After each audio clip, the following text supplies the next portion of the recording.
Arestado ng PNP Highway Patrol Group ang isang babae sa General Santos City dahil sa kaso nitong karnaping. Ang buong detalye ng report mula kay Patrolman Mark Roland Feliciano. Hindi na nga nakapalagpa ng arestuhin ng Sarangani Provincial Highway Patrol Team ang isang babae na sangkot sa karnaping sa kahabaan ng National Land Settlement Administration Road sa Barangay Lagao, General Santos City nang magsagawa ang HPG ng isang manhunt Charlie operation na nagresulta sa pagkakadakip sa suspect. Kinilala ang suspect na si alias Farina, 30 taong gulang na nakatira kung saan ito nahuli. Naaresto ang isang babae na may warrant of arrest para sa kasong paglabag sa Batas Republika bilang 1083 o New Anti-Carnapping Law.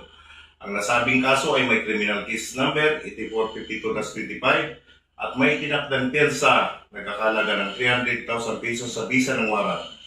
Inikayat ang mga publiko na maging mapagmatyag at magulat agad sa pinakamalapit na himpilan ng pulisya sakaling makakita o ng kainahinaan ng aktibidad o makaranas ng krimen na may kinalaman sa sasakyan. Ang Highway Patrol Group ay patuloy na nagpapatubad ng mas pinaigting na operasyon upang masiguro ang mga lumalabag sa batas ay mapanagot at mahihatid sa hustisya. Sa bisa ng warrant of arrest sa kasong Republic Act 10883 or the New Anti-Carnapping Act of 2016 na nilagdaan ni Honorable Adelbert S. Santillan, presiding judge ng Regional Trial Court Branch 63, Polomolok, South Cotabato nitong July 17, 2025. Binasahan nga ang suspect ng kanyang karapatan sa salitang kanyang nauunawaan at ngayon ay nasa kustodiya ng Regional Highway Patrol Unit 12 para sa investigasyon at tamang disposisyon habang inaantay ang pagharap nito sa korte. Kami ang Highway Patrol Group, ang kakampi nyo sa kalsada na patuloy na magbibigay ng serbisyong HPG. Dahil dito sa ating bagong Pilipinas,